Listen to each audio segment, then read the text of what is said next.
Good evening, everyone. You hear me? Everybody out there? Yes, sir.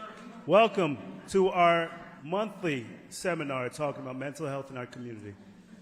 We try to bring these forums to our community to discuss something that is desperately needed, especially in the minority community. It's a discussion that we don't have and that's not regularly accessible, available, or even understood. Coming from the backgrounds and the traumas of a lot of our families, we don't realize how important it is to talk about mental health and mental wellness. We focused on this since I was elected back in 2019, and I've partnered with Mind Over You, Issa Allen. And my discussion was to really bring that to the forefront. I came from a background when it came to mental health, mental wellness, where I owned a treatment center for a number of years. And I saw that the resources that we were providing was not accessible to individuals from my community. It was being utilized within other individuals that were either well off or had insurances that could cover it. But I didn't see that input from the people from my community and also the ones that really needed it. So I wanted to make it accessible throughout the community. So in 2019, once elected, I decided to bring that as an initiative. And as we know, it's a national conversation talking about mental health and mental wellness. So in partnering with Ms. Issa Allen, we decided to make that to the forefront. And now tonight's forum is going to be talking about the mental health and mental wellness with caregivers, caretakers, and first responders. But before I do go on, I do want to introduce my partner, somebody that I've worked with for a number of years, somebody that's been phenomenal in my life personally. She's worked as my clinical director within my facility. She's worked as my personal therapist and consultant, and one of my closest friends that I kind of bounce ideas off of. And we always talk about our couch time together. So everybody please give it up for Ms. Issa Allen with Mind Over You.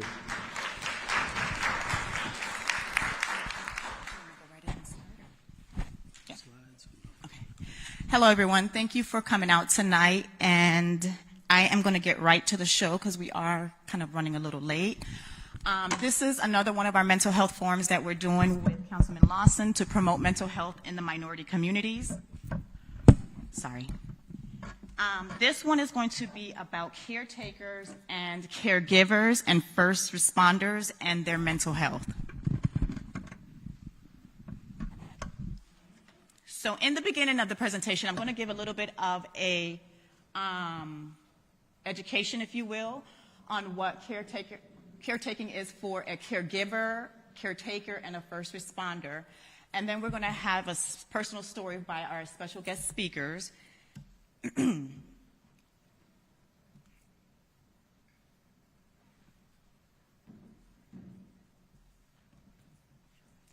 As soon as it works.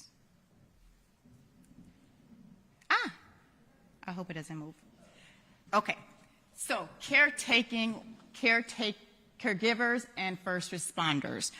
A caretaker is a person who's employed to look after people. So that's like nurses, doctors, someone who's in constant, in the presence of either an elderly or at the hospital or at hospice, constantly dealing with their clients, if you will, but they do develop a personal attachment to them.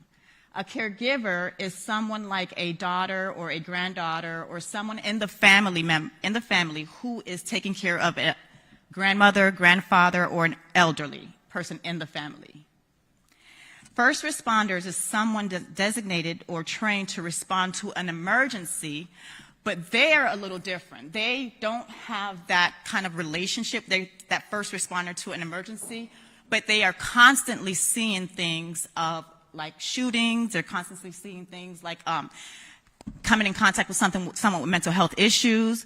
They have an array of things that they're dealing throughout the day. First responders sometimes don't even know if they're coming home at night. Okay, so they have their own set of issues that they're dealing with, and it's just very important and indicative, just as caregivers and caretakers, to get the help that you need when you feel like it's needed.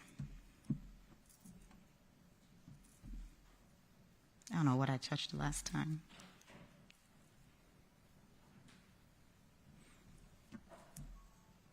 See if we get Mr. Walter. Mr. Walter.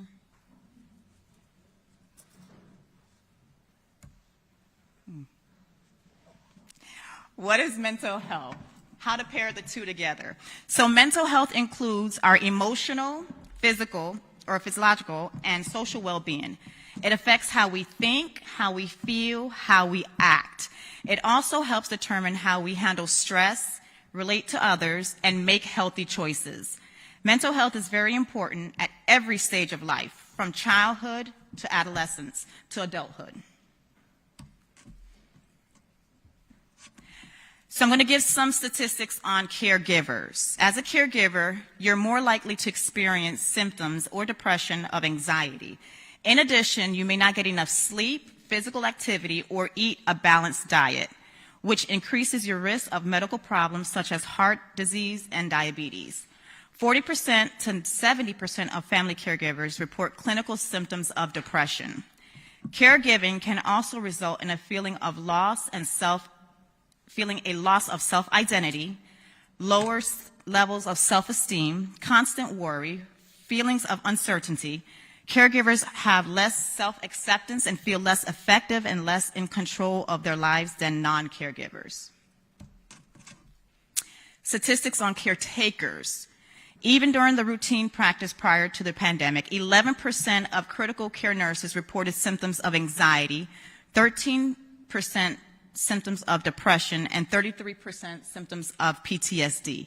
Nurses with PTSD symptoms experience high level of burnout. While no group of people or profession is immune to mental health challenges, healthcare workers face disproportionate stress and burnout, putting them at a greater risk of anxiety, depression, insomnia, post-traumatic stress disorder, or suicide. Statistics for first responders, and these are just like basic statistics. This is not deep into, it's just like basic statistics for each one. For first responders, among first responders, the prevalence of anxiety was 38% for paramedics, 28% for EMS personnel, and 19% for police increase. Do you know that nearly 37% of EMS personnel and firefighters in the U.S. have contemplated suicide at some point in their lives? First responders can suffer from chronic feelings of hopelessness, given the nature of what they're exposed to. This can lead to guilt, insomnia, suicidal thoughts, and other issues related to the disorder. There are varying levels of depression, plus it can be a symptom of another mental health disorder like PTSD. Okay, so this is the portion where I'm going to ask certain people to come up and share their story, either as a caretaker, caregiver, or just being in the field themselves. And we're going to start off with Dr. So before we get started, on behalf of the city, we're dedicating this to our support for our first responders, for our caretakers and caregivers. And I wanted to dedicate tonight's forum and our support for what we're doing to my close friend, Ms. Issa Allen, who I've seen be one of the strongest caretakers in a long time, caring for her mom for so many years. Just so proud of you and the things that she dealt with. And personally, me growing up as a young man, having a second mom, somebody that would take care of me from the time I moved down from New York with my family to this day, and being an amazing caretaker for her husband for so many years, my Uncle Patrick. My Auntie Janice, I'm dedicating tonight to you and to all the families that were struggling with being caretakers and that need that support. So I wanted to allow for Dr. Janice Cover to come speak and give her story and share about her being a caregiver.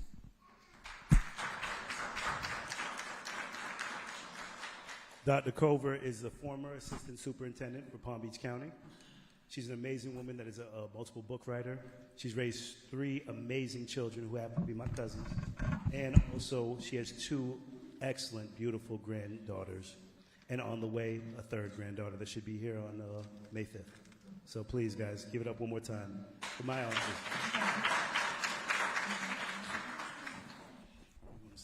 Guys, one more thing. We have a bucket in the middle of each table. In the event you have a question that you may want to ask anonymously, you can write it down in the notepad and put it in the bucket, and I'll come around at the end of the event and answer the questions.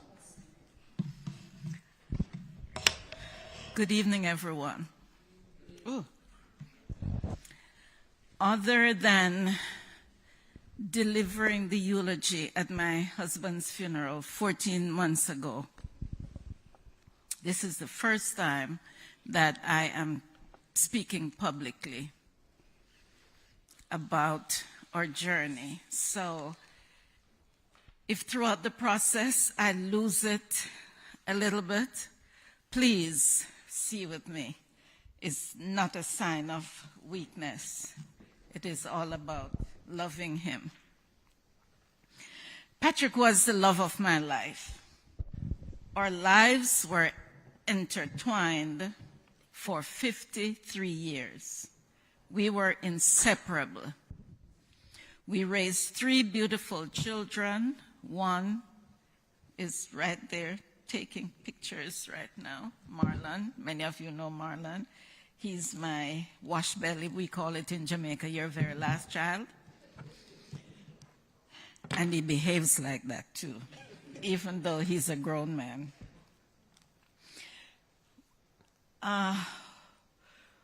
When they went on to lead their separate lives, Patrick and I developed an even closer bond. Now we were empty nesters, so we could do whatever we wanted to, however we wanted to.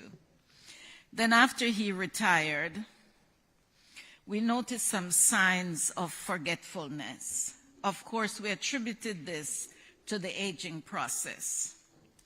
His personality started to change. He was reluctant to socialize with people we have known for years.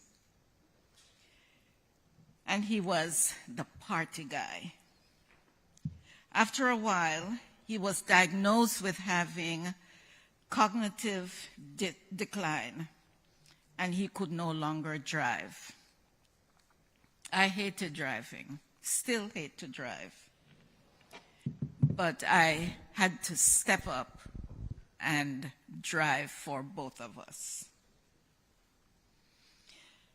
He also started having constant panic attacks and lost trust in everyone, including me. A visit to a neurologist. Patrick was diagnosed with Lewy body dementia. This was the first time I'd ever heard of Lewy body dementia. Lewy body dementia is under the dementia category. It is a combination of Alzheimer's and Parkinson's. So not only did he have the mental decline that goes along with Alzheimer's, he had the agitations that went along or go along with Parkinson's disease as well. I, of course, started my own research and learned that this was quite serious, life-threatening. And this is when my grieving process started. I grieved him while he was still here. I missed the young man, the social butterfly, the life of the party, my best friend, and my financier. He was changing before my very eyes. I could no longer have date nights that we enjoyed. I grieved our life, my travel partner, the cook of the family, my dance partner, the guy who always reminded me that everything would be all right, no matter how difficult the situation would get. I grieved my sounding board. I grieved the man who stood by my side as we raised our 3 children and loved on our grandchildren. I grieve more now because he will not be by our side when we welcome our third grandbaby in a couple weeks. Lewy body dementia, known as LBD, robbed my Patrick of his sense of security. He did not recognize home, so he would always want to leave. The door had to be guarded, so I became also a doorman. The mental illness robbed my husband of his self-worth. Reassuring him was a daily activity in our household. The mental illness eventually took away his physical abilities. He needed help with eating and all daily needs. When walking was getting difficult, he always had my hand. As a caregiver, if my husband did not eat, neither did I, because we were in this together. Whatever affected one affected the other. I lost weight. I fainted twice. I didn't tell the kids. When family and friends asked what they could do to help, I did not have an answer. I had no time to process. I was moving like a robot. I did not intentionally forget myself, my goals, or my needs. I had to refocus my life. Patrick needed me, and I was going to be there 100%. We took a pledge. We made a commitment for better, for worse, and I was going to be there. So, what are some suggestions I have for those of us who are dealing with caregiving issues? Or whether you're the caregiver or possibly you're the caretaker. Plan ahead for everything. Everything. Have some tough discussions. Plan for the financial future. Share with your loved ones what your will, your final days would look like. Make final arrangements, because you won't have the strength to do it once those eyes are closed. Don't be afraid to ask for help, caregivers. People really, truly want to help. They just don't know how. Talk with your loved ones. Well, Patrick, the research shows that someone with Lewy body dementia could live up to 7 years after diagnosis, and possibly up to 20 years. But most times I'm a realist, and I could tell that Patrick was not going to be around for 20 years. So during those last couple of years, last few months, we left no topics unsaid. Patrick and I left nothing on the table. When he stopped talking, I did the talking for both of us, because the research shows that even if they cannot talk, even when they're traveling, when they're transitioning, they can still hear. So talk with your loved ones. Caregiving is not a journey for you to take by yourself. There is no pride, or there should be no pride or ego involved when you're taking care of someone, especially someone with a terminal illness.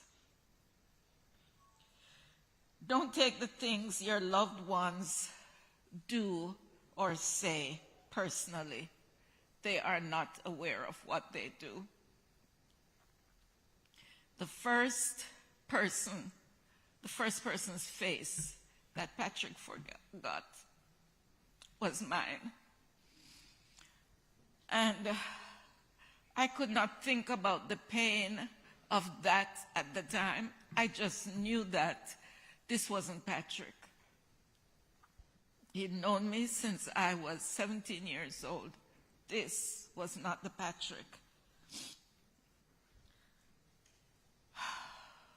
It is difficult as a caregiver to take care of yourself.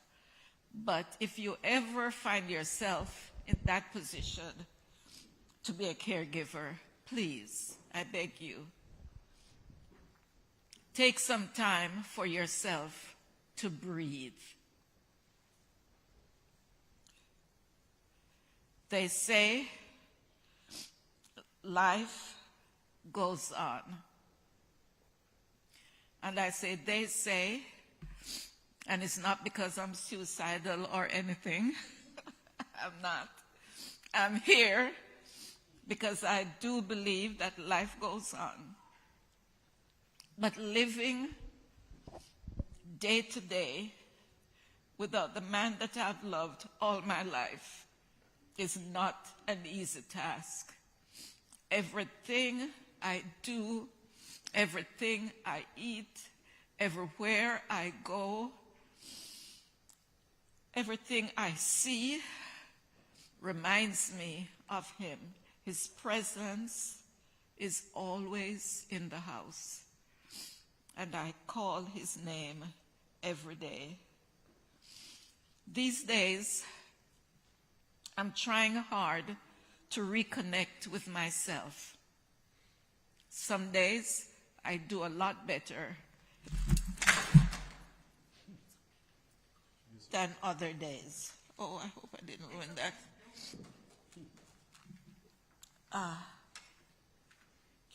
I try to be kinder to myself. I try to be more patient.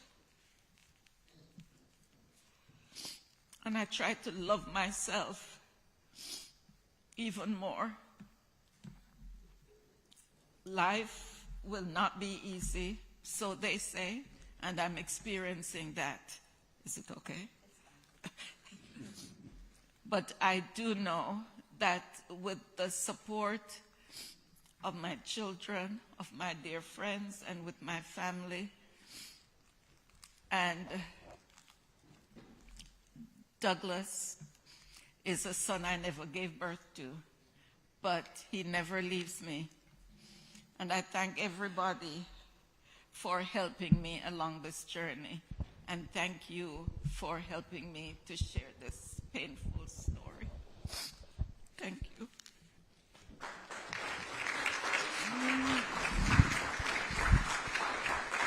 When I tell you, I say she's amazing, absolutely amazing. Because for her, when I say, Auntie, I'm having this program and I'm dedicating this to you and to the Culver family. And originally I was just going to have the program go on, but I didn't feel right without asking her to participate. And not in my mind wanting to put her in this position to have to share, because it takes this village. So there was no hesitation. She said, I'll be there. So thank you. And we're here with you. It does take a village. So continuing during the process, after the process, to be a support for each other is what's most needed and what I've learned over my years. Because without my closest friend, my best friend Marlon, to be there when I was in my deepest, darkest times, to be there for him as he's still grieving. It takes a village. So the entire family needs the support. And that's where we're here tonight. And everybody that's watching at home, we're here as a support to be that village, to be that network in every facet when it comes to mental health, mental wellness, and being a family together. Thank you. Good job.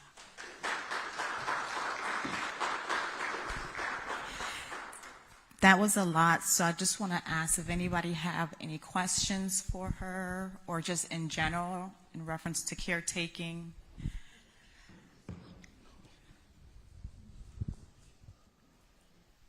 Okay, so the next person we're going to bring out is Miss Desiree. She is going to come and share her story in reference to being a caretaker as well, or caregiver.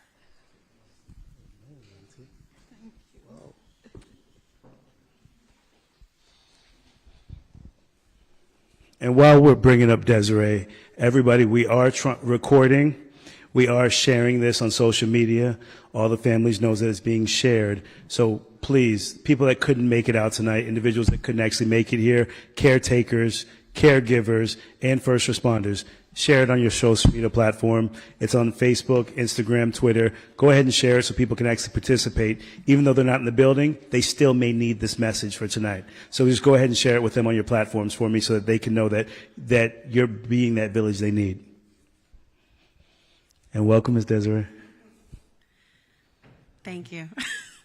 I'm sorry. That was so touching, and as somebody that is living through it now, and I've also been at the end of it. So I'm trying to get myself together, and I told myself I wasn't going to cry tonight, but it's kind of bad when I'm about to cry before I even speak. So first, I want to thank Issa. I want to thank Councilman Lawson and Riviera Beach for putting this event together, and for everybody that's here, either you are a caregiver or you know someone that's a caregiver, or you're here to get more information. So this is just a very impactful event, and I'm not going to cry. So I want to start out with saying, so I'm the caregiver for my grandmother, but just to give you some history, my grandmother is the youngest out of 11. And her oldest sisters were the caregivers for her father, which was my great-grandfather. So I watched these strong women, my Aunt Opal and my Aunt Elsie, God rest their souls, take care of my great-grandfather until he was no longer around. He lived to be 90. And then I still remember my Aunt Elsie in the kitchen one day, and she looked at the microwave, and she said, "What is that?" I'm like, okay. And I'm really young at this point, and I start to watch things deteriorate, but I didn't know what dementia was. I didn't know what Alzheimer's was. I didn't know what that disease was that I watched completely steal her life from her. And my Aunt Opal and my Aunt Elsie still living in the same house they grew up in. My Aunt Opal then became her caregiver. But they had 10 other brothers and sisters. So everybody took their shift. Everybody took their time. We had a village. We had a village. But over the years, after Aunt Elsie passed, I watched my Aunt Opal get the same disease. And then we had to take care of Aunt Opal. And then it was my Uncle Charlie. And then it was my Aunt Anna. And then there was no one left but my grandmother. So in 2021, when COVID took my grandfather, I had to move my grandmother to Florida to live with me. She was, we thought, 87. Funny story, I'll tell you about that later. She was 87, Spitfire. She's 5 foot, but man, when you get her mad, Officer Phillips will tell you about that. She came to live with us and everything was good. I was working. I was so busy back then. I was on an airplane every other day, it felt like. I was all over the country. I was in my career. I was doing events. I had my own company. I was running somebody else's company. And I had a young son at the time. Right now, my son's 8 and my grandmother is 88, and they do not play well together. So I started to notice my grandmother change a little bit. Her temperament, her personality. The bad days got worse. The insults started, and then she started to get really confused. And then when I went to work, she got angry. She got so angry that one day I came home from work and a telemarketer had called her, and she was on the phone arguing with him. And she said, "I need help. I'm here alone. No one's taking care of me." And I could hear him, and he was like, "Ma'am, are you okay? Are you okay?" And she's like, "No, I'm not. I need help." He calls the police. Okay? I'm just running home from lunch. And the next thing I know, I have Officer Phillips and Riviera Beach Finest in my living room, and I am horrified. I am embarrassed. I am just like, what is happening? My grandmother was so upset that I had went to work that day. So she tried to say I didn't feed her. She's 5 foot and 190 pounds. So, they talked to her, they calmed her down. Like I said, when she gets angry, it was almost like she wanted them to take me to jail. And I don't know who's going to take care of her then if I'm not there, because I'm kind of like the glue that does everything. So about a week after that, my grandmother's vitals started running really low, and they went down to her heart rate went down to 40, so we had to take her to the hospital. So I called the ambulance, and we took her into the hospital. And while she was in the hospital, it was like the dementia just rapidly increased. She went in one person and she left someone else. And it was to the point that they strapped her to the bed. She was trying to fight the nurse. She was trying to fight the police. She was trying to fight me. She was saying things that I've never heard her say before. And when they couldn't even do the testing on her because her heart was too weak, they wanted to do some tests on her brain. They couldn't sedate her. So instead they released her to me like that. Angry, physical. And then all of a sudden I went from, "I'm sorry, I can't go to work tomorrow. I'm sorry, I can't be in DC next week." And I had to figure out a lot of things. And I seen Miss Shanitria Moore walk in the back. And she was one of my calls because my grandmother had Medicare, but my grandma didn't have any money. She could have had Medicaid, but we didn't know that. And Medicare, I couldn't get any help, so I couldn't go back to work. So I literally went through this entire process for about 4 months before I could go back to work. So I was on unpaid leave. There was no leaving the house. It was like having an angry toddler. Like, I think God makes babies cute because we can deal with it. But when you have a woman who's been independent her whole life, and then all of a sudden she's not independent, and I was her caregiver, so she attacked me even more. I mean, I would deal with, she would throw garbage at my head and call me fat. And I got to love her and smile and be like, this is the lady that raised me, and now it's my turn. And then the funny thing is, when people come around, she'll smile and she'll say, I raised her, now she's raising me. When you see me with this cute little lady at these soft baseball games and everything else here in Riviera Beach, that's my grandma. She will smile and she will flirt. That is one thing that has changed with her personality. That's almost embarrassing, and I warn all my male friends. She has gotten very persuasive. So that's another part of her personality that has changed. But I'm trying to remember where I was going to go with this. So in my 4-month journey of not leaving the house, I couldn't go to the restroom without her saying she needed me. She would wake up in the middle of the night screaming, help, help, that she was dying. So I would jump up and run to her bedroom. I had some really close friends. One of them's in here, Reggie D. We call ourselves the Avengers. And they called me one day and they're like, you got to get out of the house. And I'm like, I can't. I have no help. I have no family down here. And I guess it was my poor husband, who also has to take on a lot in our household. I think he held things down so I could go have lunch at Red Robin that day. And we sat there, and all I did was cry. I couldn't stop. I couldn't even be embarrassed anymore. I just was like, I had never been through so much stress because I'm still young enough where I have to work. We have mortgage, we have utilities. I have an 8-year-old who is witnessing all of this happen in the house. And now all of a sudden I'm the caregiver, and I have to make decisions, and I have to make sure she's taking her medicine, and I have to clothe her and bathe her, and also try to figure out the healthcare system, which is messed up, to even try to get help.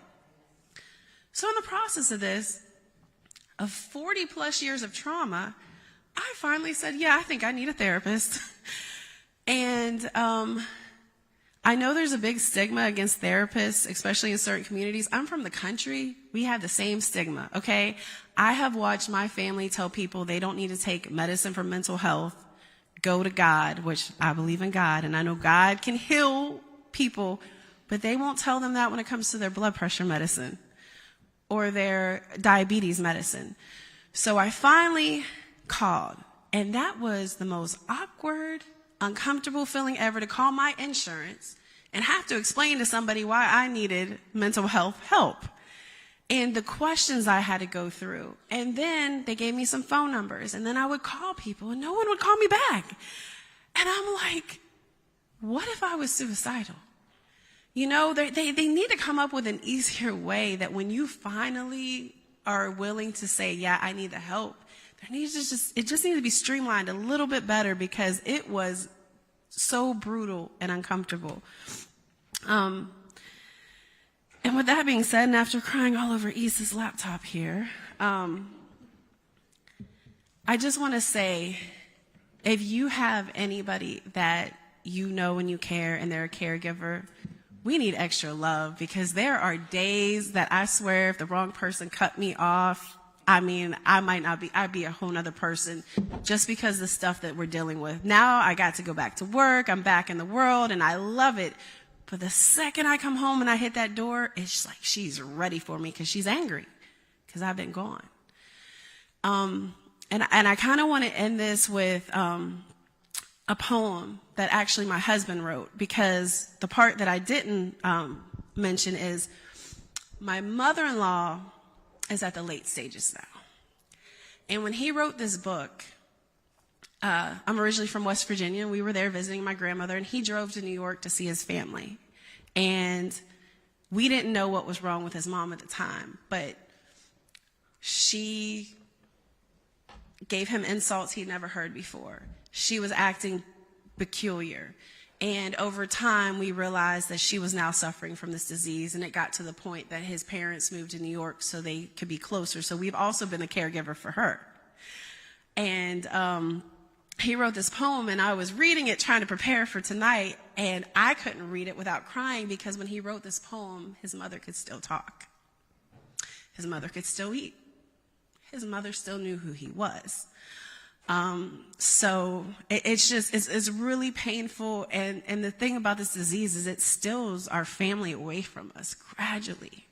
And I've lost people tragically, heart attacks, and, you know, they're healthy and then they're gone 1 minute. But to watch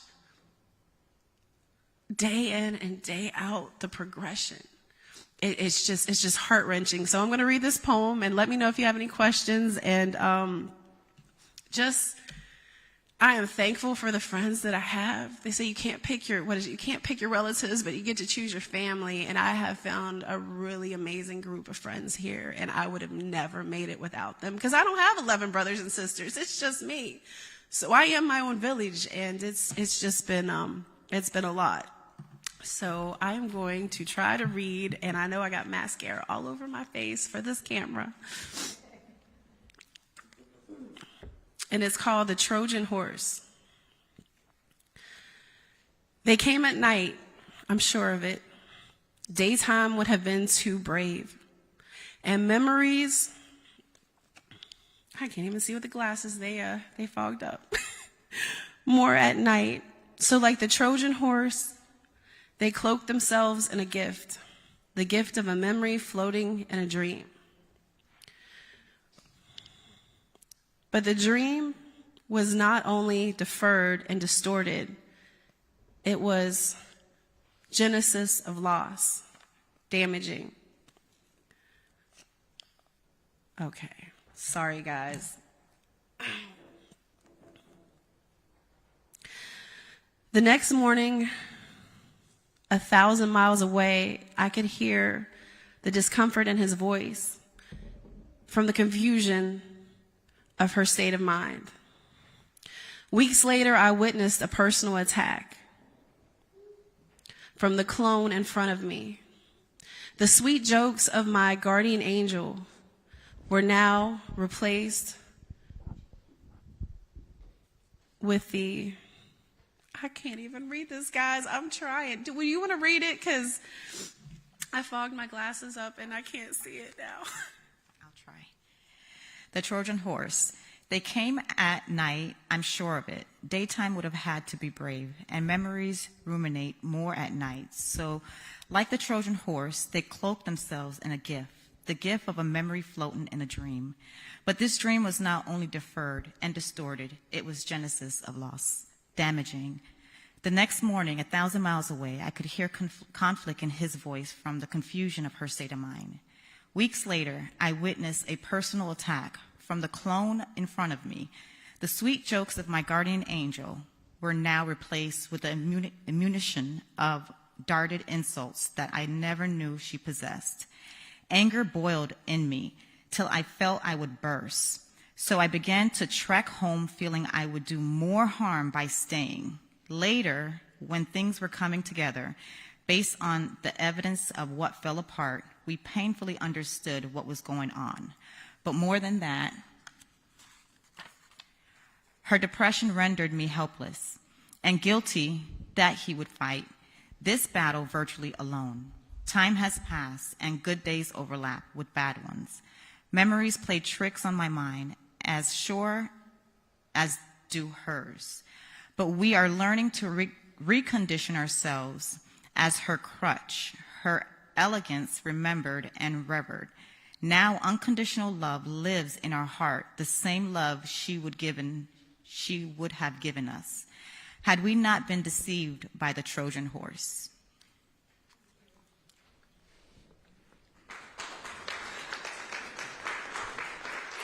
Thank you.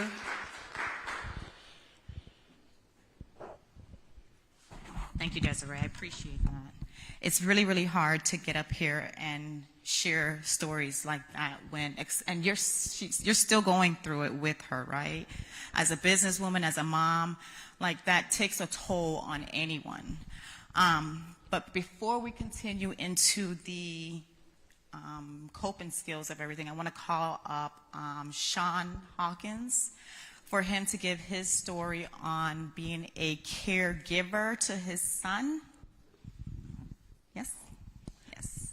And everyone that's here, we want to do, I'm actually monitoring social media, see if anybody has any questions, any feedback, any coping ideas for either Miss Issa or for anyone that is experienced or is a caretaker, caregiver, or first responder. Because this, like I said, is a village. This is not a dialogue discussion where we're just speaking at everybody. We're going to be having discussions, and please drop your questions inside the buckets if you want them to be asked anonymously, or if you want to just go ahead and ask and just have a discussion. So we're going to be going around to talk, because what we're going to spend a majority of the end of the program is talking about how to cope, talking about how to move forward, talking about how our first responders interact with our community and how our first responders deal with what they have, the traumas they're dealing with as well, how our caretakers and our caregivers are dealing with the traumas that they've experienced and are currently still going through, and what we can do as a support system for each other. We don't have a solution. We just know how to help and hold each other's hand. So that's going to be our role and our method of how we're going to continue to build this out. My brother Sean, thank you so much for coming, brother. Good evening, everyone. First and foremost, I'm going to ask everybody to take a really big, huge, deep breath. Yeah, it wasn't for you, it's for me, because I'm terrified right now. I didn't know my cousin was going to be here, but she's here, and she knows me. I'm not stranger to crowds. I've been drum major, all that. I'm a life coach and public speaker by nature, but I've never, in the 24 years of having my son, spoke about his condition or our situation publicly. So I want to thank Issa for this opportunity, but more importantly, it's going to be a huge stepping stone for me to kind of get that out, because I've never spoken publicly about it. Don't really speak too much privately about it, because it's just one of those things. I was listening to the young lady, the first speaker, and her speaking about pride, and I was listening to the last speaker and talking about different healthcare things, and you would be amazed at what's not available to people suffering from different medical situations. I'm going to try to condense a 24-year timeline in about a couple minutes, because what I heard Councilman Lawson just say, that's going to be key. That's going to be most important. The stories are definitely great, but we need to find out how we become proactive and active to change the narratives. I was 20 years old, a student at Florida A&M University, and my college girlfriend at the time became pregnant. She was a college student at Tennessee State University. And needless to say, when you're 20 years old and you're a male, you're still trying to navigate and find yourself and grow up. So I'm having a baby now, so I'm kicking into, you're getting all them calls from uncle and dad and everybody. You got to man up and figure out what you're going to do. You're going to finish school, you're going to get a job, whatever. So you go through that process. And then about 6 months in, the ladies, you guys are familiar with this, you have this follow-up where they check the baby's milestones, and they're supposed to be doing certain things by a certain age. Well, it was at that point, which is crazy to me that you would wait 6 months to follow up with a newborn child to find out if they have any developmental issues, but that's when they do it. And we found out at that time that he had a genetic disorder. When the cells are dividing and copying and everything, it copied a chromosome twice and kicked out another one. So we had chromosome 14 translocated. So for the most part, my son looks normal, but he's abnormally small. He has an abnormally smaller head, things of that nature. Developmentally, he's 24 years old. He still does not walk or talk. He can walk assisted, but not by himself. So with that being said, it just took me on a whole life roller coaster ride because we're still trying to grow up, but we have this disabled child. And we started, first I came home, I said, I'm gonna work because I don't want to be, men, you try to step up and play that part and be that provider financially. You don't want your lady in college trying to, struggle. So I had committed to myself that I'm gonna go make the money, you finish school, get done. She graduated, she finished school. When she came down here, we got our son involved with Easter Seals. If you're familiar with it, please support it. It's a phenomenal organization. Doesn't get enough spotlight or attention, but it's definitely needed. It's one of the few entities around that really focuses on helping disabled children. They only work with them to a certain age, and then they age out, and then you find yourself at somewhere like the Arc Center in Riviera Beach. That only goes so far, and then they age out of that, and they push them right into public school setting. Now, the problem is the public school setting is not really, if you ask me, equipped to deal with disabled children. For instance, there's a stigma in the black community. We have disabled people. We keep them all shut up in the house or tucked away. Well, that's not because we want to live that way, but there's a lot come along with being a parent or a caregiver to a disabled person. You get the constant questions. Well, what's wrong with him? And, kids are brutally honest. Little kids will walk up and be like, what's wrong with his head? Why did he look like that? Because there's no educational process in place for us to really welcome disabled or handicapped people into our community. If you go to any public high school right now, you'll see they got the regular kids here, and then all the disabled or handicapped or whatever they want to label them, they come out at a different time, they eat at a different time, they eat in a different area. So just think about this mentality. This carries on into adulthood, because I'm quick to tell people, don't get it wrong. I didn't care anything about handicapped people until I had a handicapped child. And I'm not saying that like I just was like, but you don't really deal with things or care about them until they're present in your reality. So once it became present, it became something that I was, headstrong about meeting head on. Just to, keep it going and condense some things, I'll tell you about some different experiences that people that have disabled children encounter.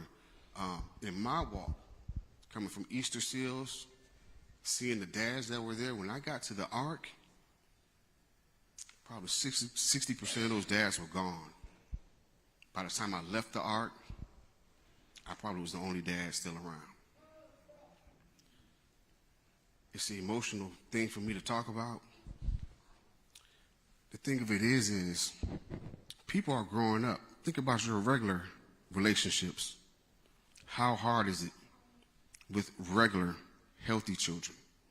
How hard is it with no children? And then you add these different dimensions to it, it can really complicate things. So with that being said, I made a commitment that I wasn't going to be an absent dad. But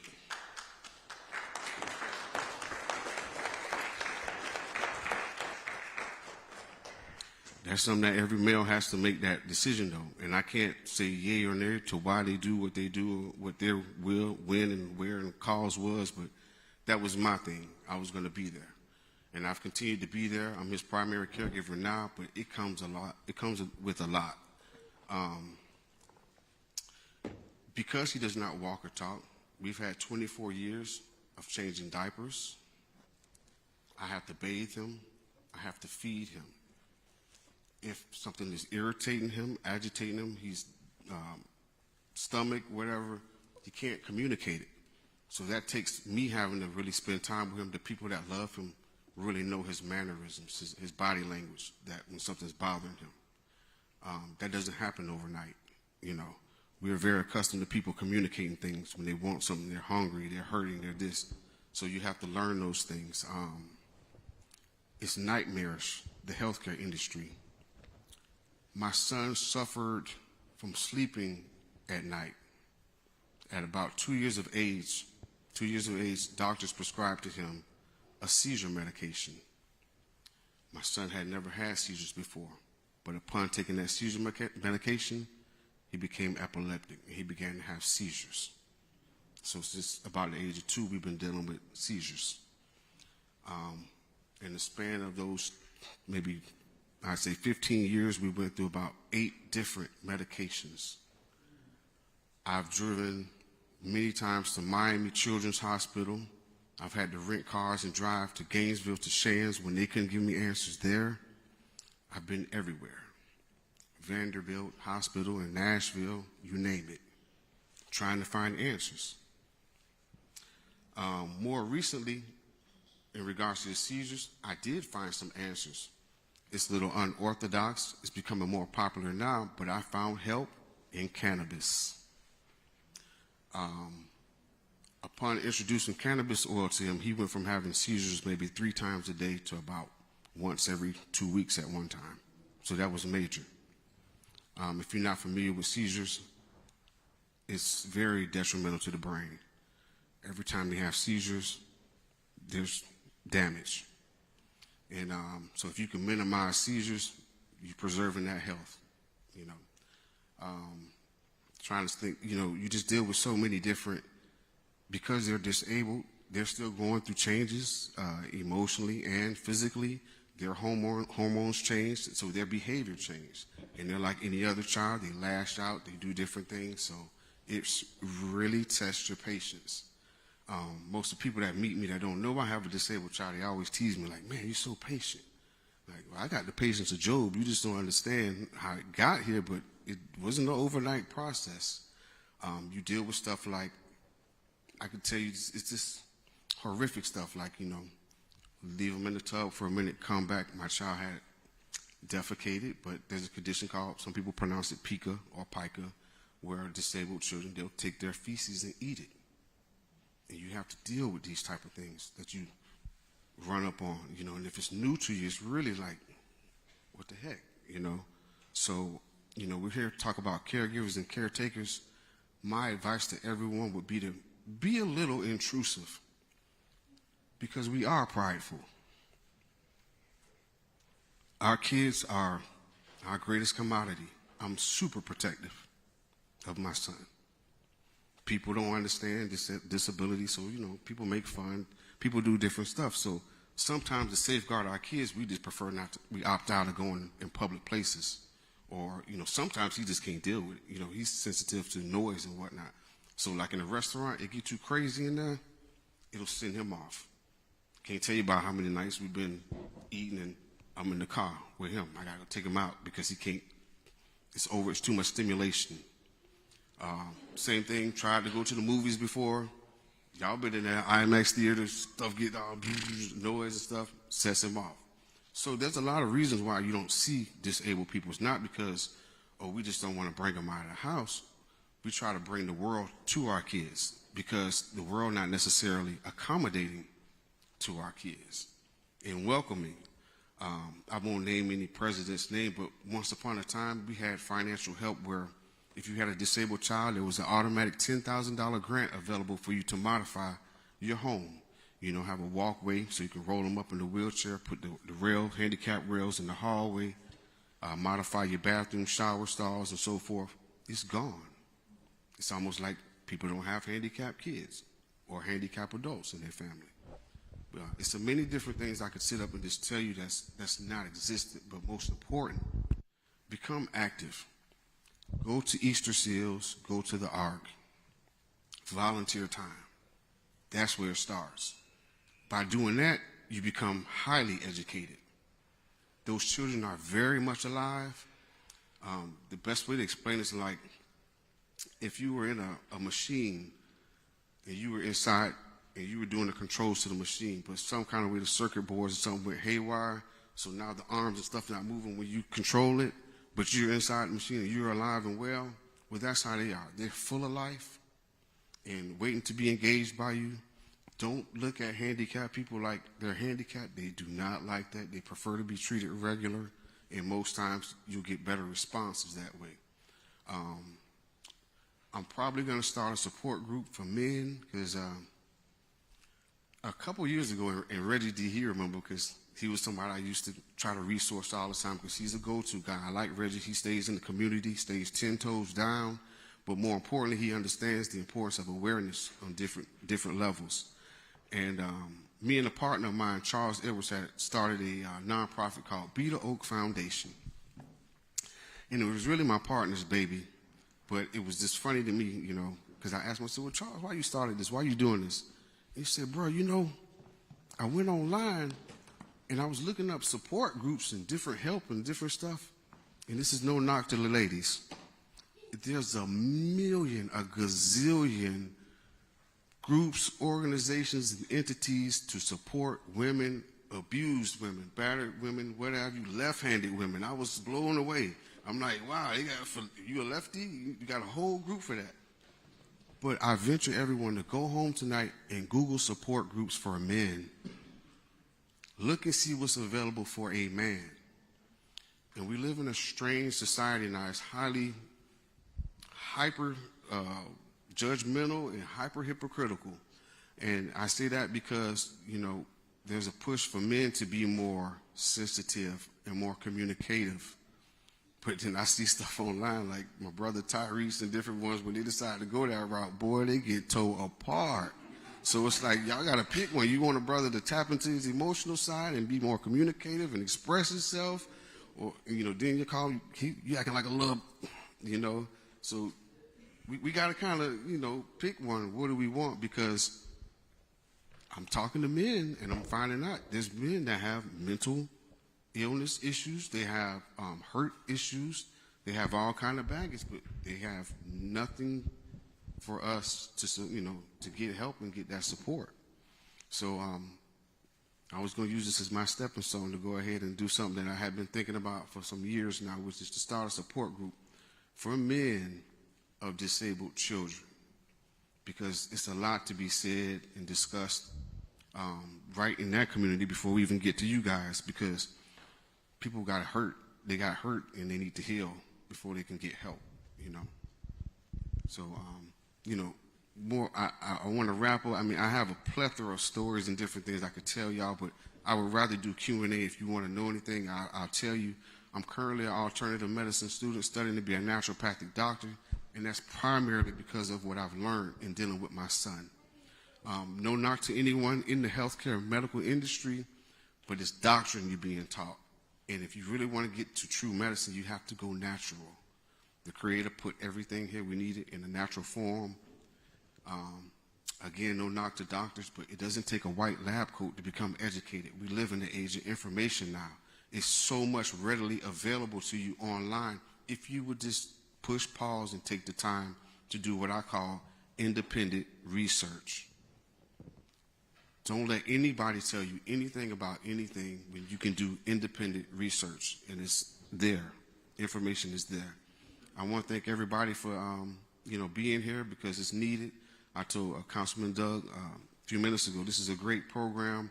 We need more open dialogue opportunities like this where people can come and really open up, share their feelings, share their stories. My hat's off to the ladies that preceded me. You guys did an outstanding job. I'd like to go deeper. I'll probably end up crying or something because it's an emotional topic. You know, I'm very guarded about my kid. You know, it is what it is. But thank y'all.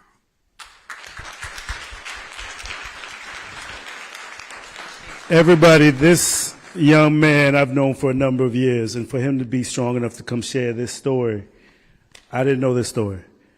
We talked about business, we talked about health and wellness, we talked about fitness, we talked about life, love, but this, I appreciate you, because it's needed not just for the people here, not just for myself, but for everybody that's watching, everybody that's just going to continue to connect. And this young man dropped some gems tonight in regards to support systems.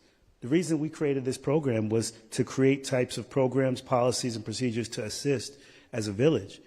So now we're going to sit down, and I'm going to for sure sit down and discuss with him the men's group, discuss with him the programs and the rehab programs for homes for disabled children and stuff that the city can assist with, different networks and organizations. So there's so many things that's a plethora of this man's mind that he's been through and lived and learned experiences. So that's what we're going to kind of tap into as we continue to grow. Thank you, brother.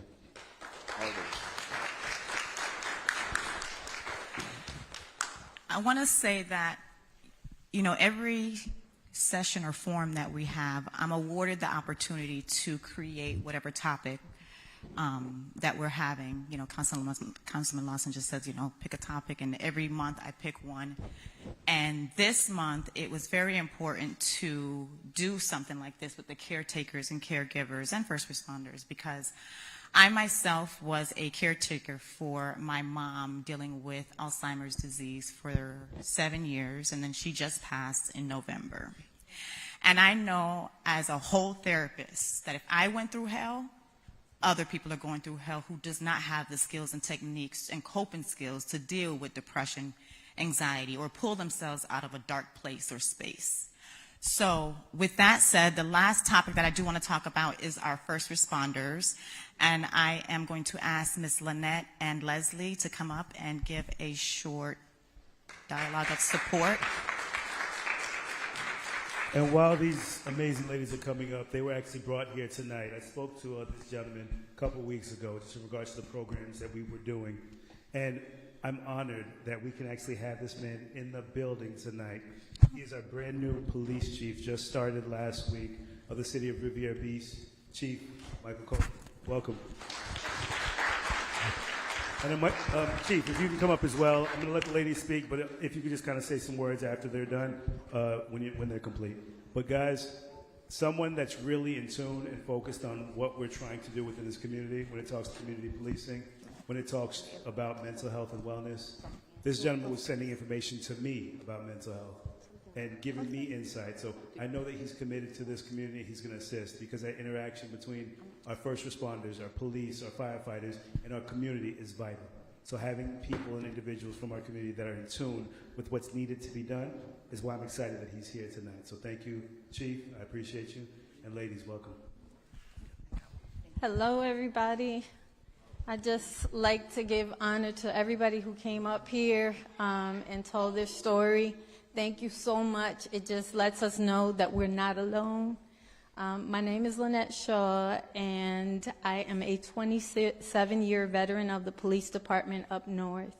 I just moved down here about 2 years ago, and I also worked 14 years in fugitive investigations, traveling around the world catching fugitives that ran away.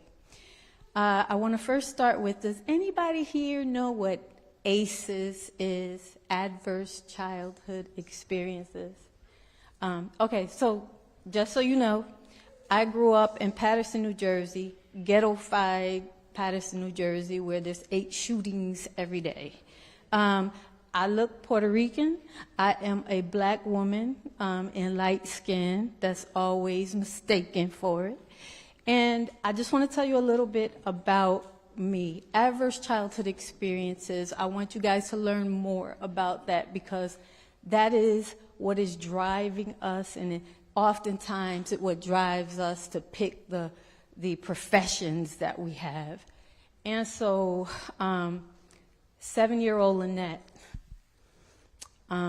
Went to a school in Paterson, New Jersey. Like I said, light-skinned girl, and most everybody else in my family was darker than me, picked on, bullied, this and that.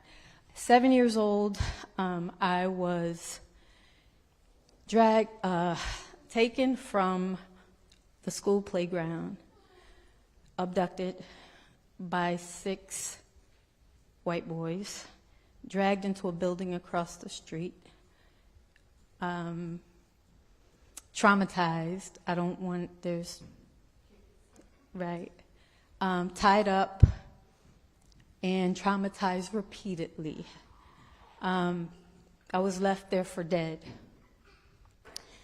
I bit out of those ropes, walked home, got into the bed, and my mom worked 3 jobs.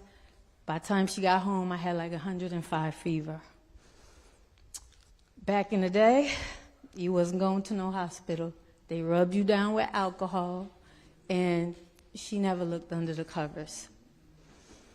So growing up, eventually I'm skipping. I never said a word. Growing up, I got angry. Started beating people up in school that was messing with other people. I was beating up the bullies. Not a teacher, not a principal, not a parent noticed that my behavior changed. And I had straight A's. Everything changed. My grades, my behavior. They labeled me a bad kid. I'm going to fast forward. I became a police officer, a real good one. Actually, I became a fugitive investigator. Brought in over 400 people in a year. In the newspaper, New York Post, America's top bounty hunter is a girl. All I wanted to do was work. I wanted to go get the bad guy. I wanted to help people that couldn't help themselves. But nobody saw me. They didn't see me in school. They didn't see me even as a fugitive investigator that I was doing too much. I'm going to fast forward. I was eventually diagnosed with PTSD, anxiety, depression, all that stuff. But I went and I got help. And the first thing I did when I started a business while I was on the police department is I went back to school number 10 and I taught 800 teachers, principals, anybody that worked in that, coaches, anybody that worked in that school, how to recognize signs and symptoms of trauma in young kids.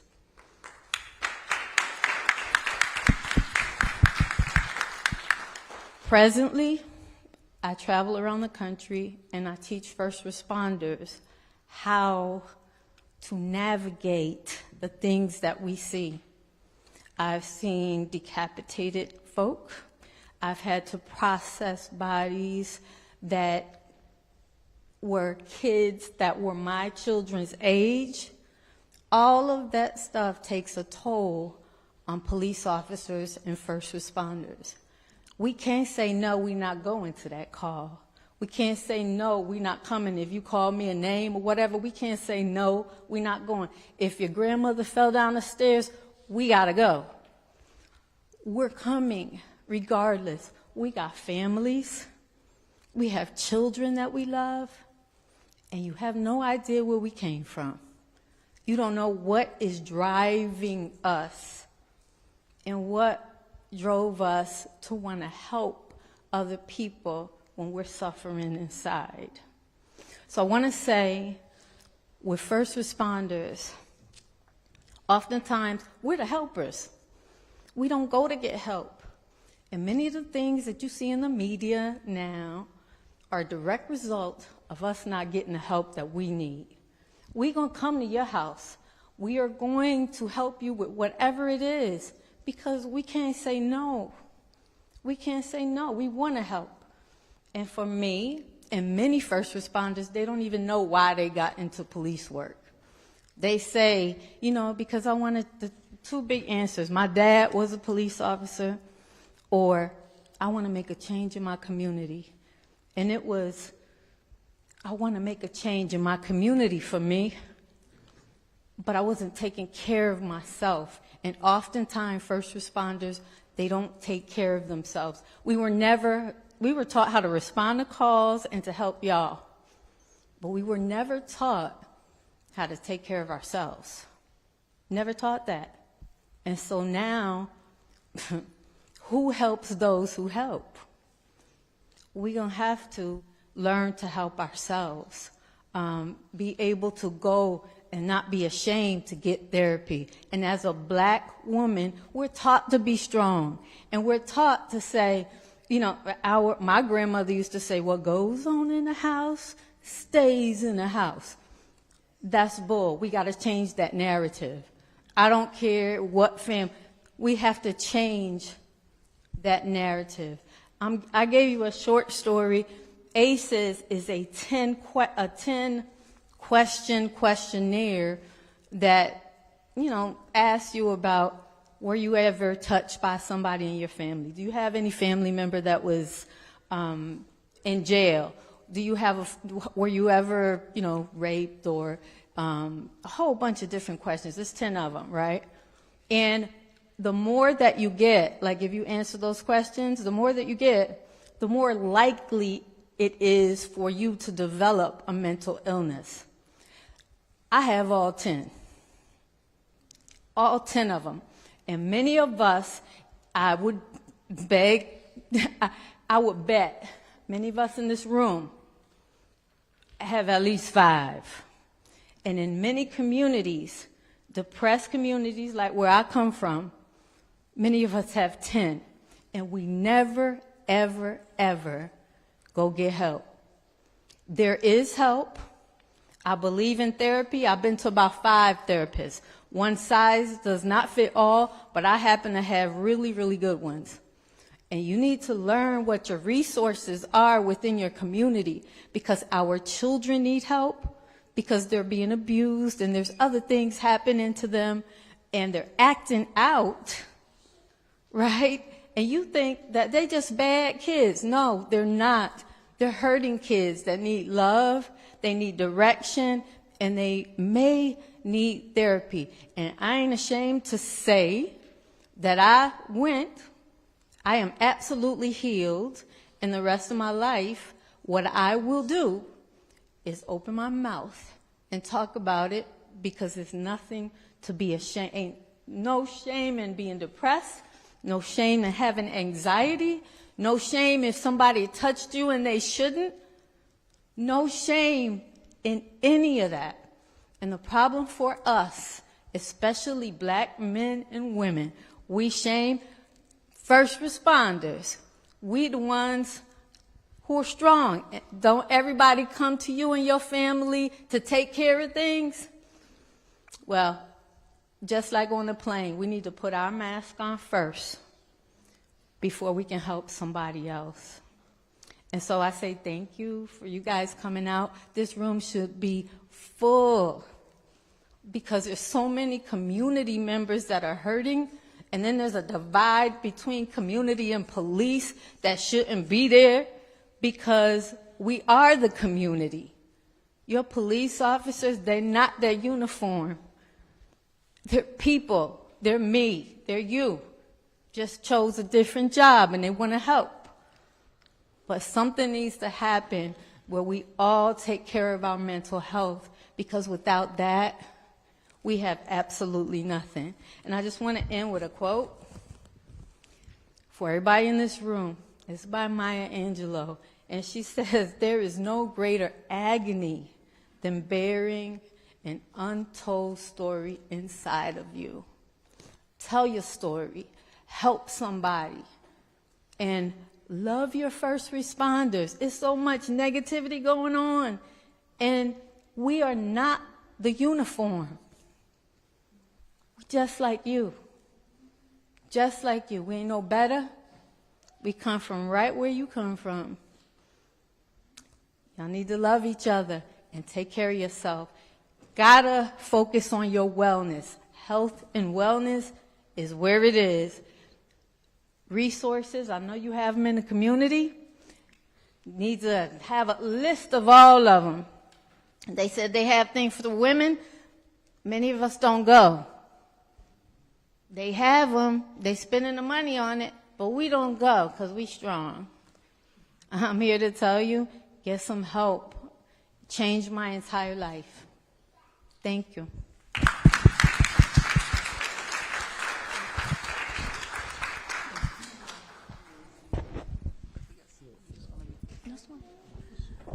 Hello, everyone. My name is Leslie Bravo, and I'm the president and founder of For a Better Day Foundation in support of mental health. I'd like to take this opportunity to thank our hosts. Thank you for doing this event, and all of you for your time and your commitment to be here. I would like to ask everybody to praise the speakers today, because one of the reasons that I believe was to invite everybody here today is to break the stigma. I hear a lot of organizations to speak about stigma, breaking the stigma. But you guys are doing that, sharing your story. Somebody will hear you and say, you know what, I'm going through the same thing. What are you doing? What are the steps that you took to get the help? I made some notes while I was hearing your stories, and I would like to share that back in 2018, when I created For a Better Day, there was a lot of stigma about mental health. People didn't talk about mental health at all, especially in the African American and Hispanic community. For some reason, we don't like to talk at it because we're tough, because we can face and we're resilient, but we need help too. So we talk about care, health care. Did you know that before the pandemic, a lot of mental health conditions were not recognized by the insurance? That's where the struggle started, big time. So COVID-19, even though it hurt a lot of people and created a lot of chaos, panic, it helped to normalize, speak about mental health.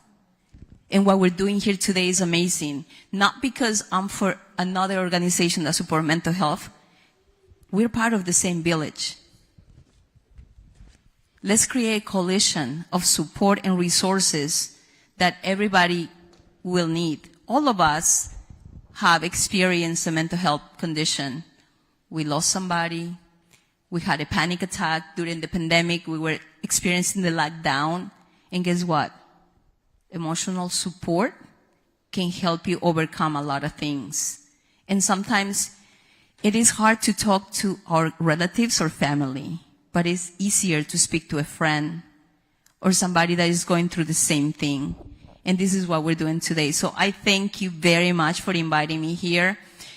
There's a lot of resources. There's the CARES Act. There's a lot of opportunity for people that don't have insurance that can get insurance. And this is what we're here to do.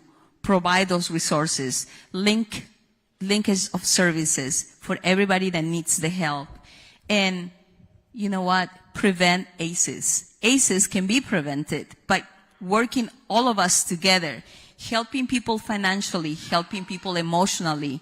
There is no health without mental health, right? So let's protect our kids. Let's support each other. Let's normalize speaking about mental health. And when it comes to resources, I am committed, if you need my help, that I can provide a list of resources of how to obtain health care and other resources as well. Like, we know a lot of people, and we would like to see if there is a list of a cheat sheet for people that can go to and have that available. If you're going through something, call. There is a hotline, which is 988, is a suicide prevention hotline. There's another line, which is 211, that you can call 211, and they will provide you a linkage of services that are available in your area. It used to be only available for Broward, but it is now available in Palm Beach. So we're here to support all of us together, and we are in this together. So thank you very much for having me tonight. Lynette, I mean, it's a pleasure to have you working with us all the time. And, well, let's talk about mental health. Thank you so much. And the information we will be talking about, we're going to be distributing it out to everyone here and also to people online as well. We'll have these amazing speakers talk about some of the available resources as well. Our last speaker, before we get into some of the program coping skills and some of the experiences of what we need to deal with, how we need to deal with it, and what resources are out there, is going to be our amazing Chief Michael Coleman. Thank you, Commissioner. First of all, I'll say thank you, Mr. Allen, and I would love the great Commissioner, Mr. Lawson, for thinking outside the box. It's easy to build a building, and that's what everybody wants most of it, but doing the hard work, think about the mental health of the low-income people who needs help. A lot of people don't think about the people that's in the city. They're living below the state and federal guidelines because those are the individuals that move the needle of this city. So without someone like Mr. Lawson, where would this community be? He can easily build a building, but how is he going to save lives? So I want to personally thank you for doing that, sir.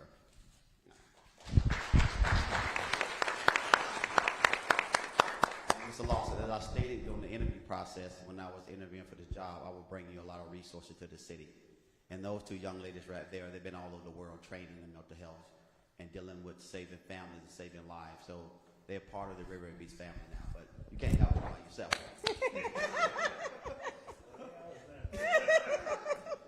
But these are two dynamic young ladies. We had a big event at Hard Rock. We probably had over 1,000 people come to Hard Rock. We've sold out a big whole Hard Rock stadium. I mean, not stadium, but ballroom.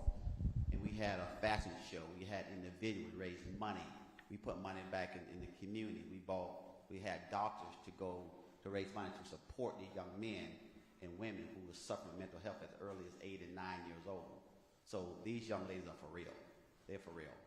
But when I came to Riviera Beach, I always said that I'm a part of this community. Arresting people is very, very easy for me. It's an easy thing to do. But how did I get to changing someone's life? A lot of people that I did incarcerate, a lot of them had mental health issues that no one treated them for at a very early age. So what I want to do for this community, I don't want to arrest anyone when they're 25 years old. I want to get to someone who as early as 8, 9 years old and find out why he's acting out in school. He's hungry, got mental health issues, he's abused, trauma. I'm someone who's been suffering from trauma probably since 18 years old. I went to the military at 18 years old. I went to the Gulf War. I've seen so many things, I have the kids here, that most humans would never even imagine other than reading in a book. I went to Iraq, and you can imagine during 1990 in Iraq, when you have going to war, and not eating I didn't take a shower for 35 days. That's a trauma in itself. I didn't get a chance to put my cologne on or my deodorant. But seeing bodies, that's a trauma in itself. Then I came home from the military. I became a cop. Once again, I never had that healing process. I became a cop for 27 years. Once again, you back into the war zone, seeing people in the body bags, seeing people, young kids in suitcases, seeing things that most humans would never see. But guess what? As cops, my officers back there, they're young. When after 30 years from now, they're gonna be traumatized, like most of us as cops. Before I came here today, I was on the phone. I had a complaint. Some lady cursed me out from so many curse words I couldn't imagine. I said, I only been here 2.5 weeks. But she cursed me out because I was not in her neighborhood, and she see me walking on Blue Heron Boulevard, not in her neighborhood. So think about an officer going through trauma like that every single day for 20 and 30 years. We go to a call, we get abused mentally, we got to go home by ourselves. And after 30 years, most people don't believe it, most cops commit suicide after they retire. People don't realize that. We become alcoholics after we put the badge down. We're traumatized every single day we put that uniform on. But someone tell us that we have to get up and do that job over and over and over and over again. Sometimes we get spit on. Sometimes we get hit with rocks. Sometimes our kids get beat up. My wife and my daughter didn't use my last name for probably like 10 years of marriage. Because they traumatized because of what I did as a cop. But in this community, I'm committed to changing the trajectory of what cops go through every single day. And I'm going to make sure my cops are treated with respect and decency every single day. I go to the VA, and I talk to other soldiers at the VA. I go once a month. I told you what my story is. And I get a chance to sit down and talk to a professional. My soldiers, he died from mental health. He got mental health issues. He walked from Texas to North Carolina. And he died like 3 years ago because he had a broken heart and he was mentally scarred forever. I have another soldier that every week he calls me with a meltdown, and the only person can talk him off the ledge is me. He lives in Kentucky because the things we did in war, that no one can help him out. And it's not about money. We don't care about money when you have mental health. Money don't solve the problem. My officers, we're doing a job that most people don't dare to do. And we get abused, and I thank you for having this event about first responders, because I want my office to feel appreciated, loved, and respected, but we understand we have a job to do. And it's the first step by understanding that we're people too, and we want to be part of this community. At the same time, we go home and we cry at night. And sometimes we drink ourselves to death, and that's a fact.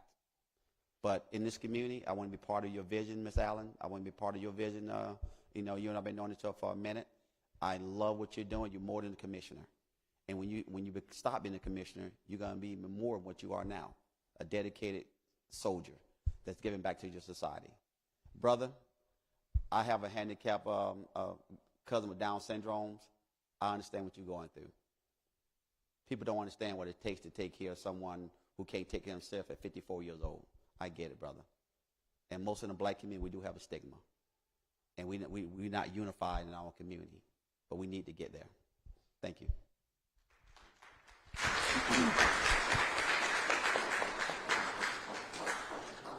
Everett, please, one more time, give it up for Chief Coleman. Thank you.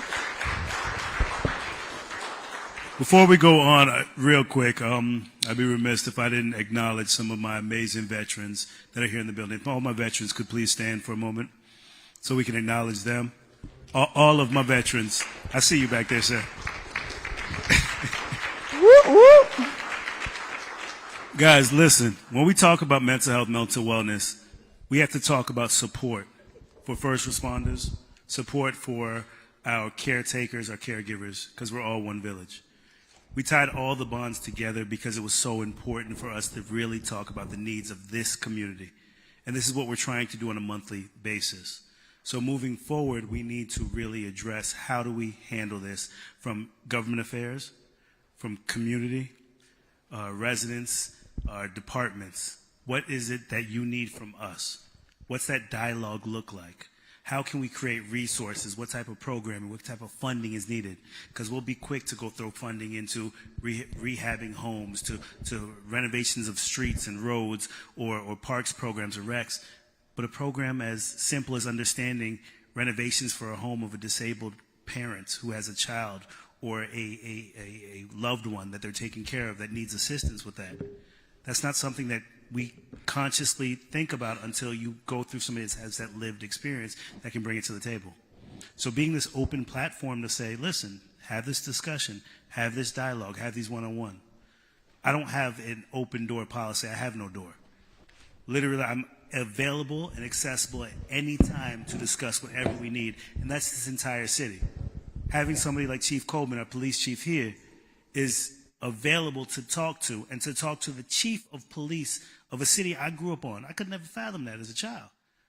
So now to see him here and to be able to touch one-on-one everybody here to talk about the needs of our community, that's what we need. To have a resource like Ms. Issa Allen, who has tirelessly given her time to provide free consulting, services, and mental health support. Thank you, Ms. Issa. She hasn't been paid $1 this whole time we've been doing this, and we've been going on for about 4 years now. So for her to donate this time right now, I know what an hourly looks like, because I pay sometimes to other people, not her.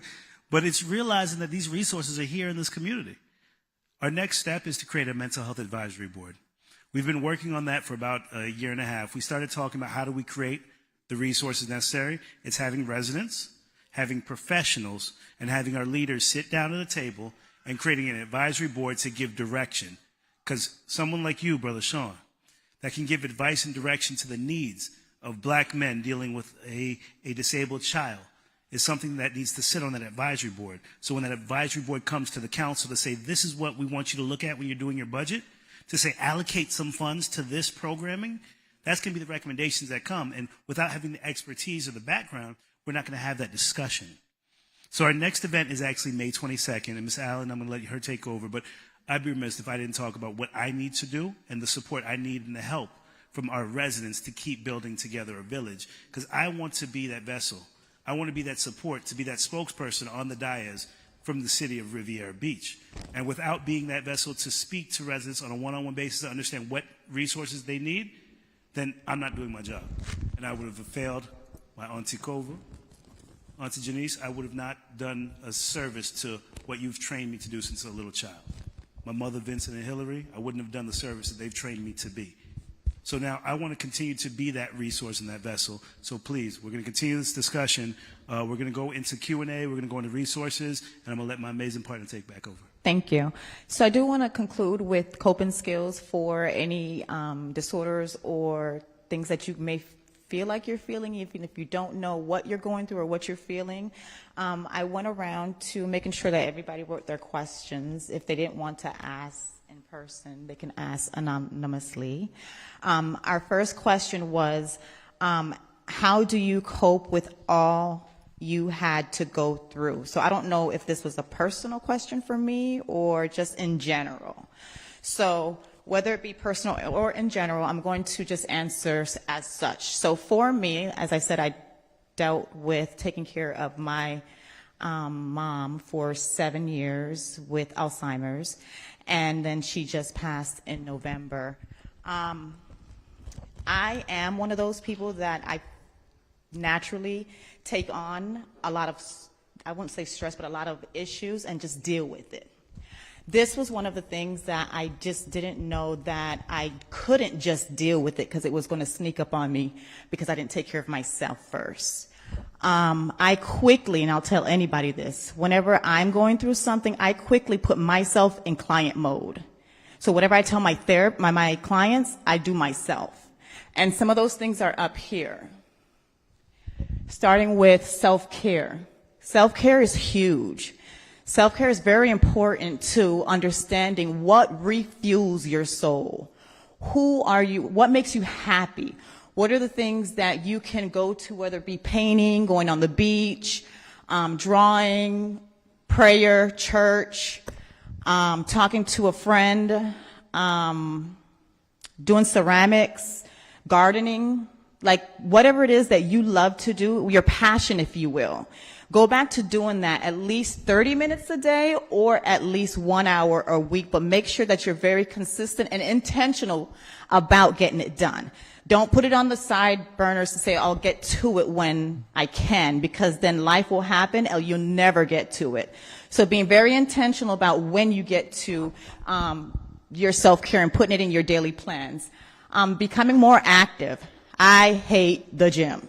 Okay, I hate exercising, but I love to eat, right? So exercising is actually more for you psychologically, and it actually creates different hormones that releases in your body to make you feel good about yourself.